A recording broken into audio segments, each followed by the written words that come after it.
Georges Kevin Koudou à l'honneur ce soir. Damak FC contre Al Akdout. C'est le match qui s'est joué aujourd'hui et tenez-vous tranquille, le Camerounais a fracassé un doublé à la 12e et 28e minute de jeu. C'est ainsi qu'il a pu se distinguer lors de ce match-là.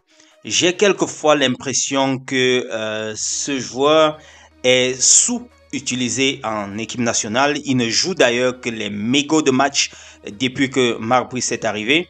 Vous vous souvenez, avec Rigobert Song, il était presque, je pourrais dire, titulaire à chaque match. Et on voyait comment il faisait balayer l'aile, je ne sais pas si c'est l'aile gauche, à chaque fois. Et là, depuis que Marc Brice est arrivé, l'autre jour contre la Namibie, il a essayé de jouer quelques mégots de minutes. Et vous avez vu le changement dans le jeu lorsqu'il est entré sur le stade. La dernière fois au Zimbabwe, autant pour moi, en Ouganda, face au Zimbabwe, aucune minute de jeu, pourtant, il pouvait faire la différence là-bas. Vous voyez, c'est vrai, on dit souvent qu'ils sont efficaces en club et pas en sélection. On peut, voilà, accorder cela étant donné que le même punch qu'on voit ici là en sélection, ce n'est pas le même en équipe nationale. Mais il faut aussi dire que c'est là-bas que les gars ont leur contrat, ils ont leur gagne-pain. Chacun ne donne pas la même énergie là-bas qu'en sélection pour d'autres, bien sûr. Je ne dis pas que c'est ça qui justifie ce fait-là.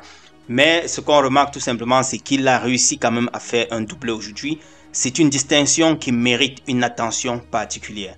On parle ici aussi maintenant de Clinton Djie qui rebondit de l'autre côté en Roumanie en première division avec Rapid Bucarest en première division roumaine.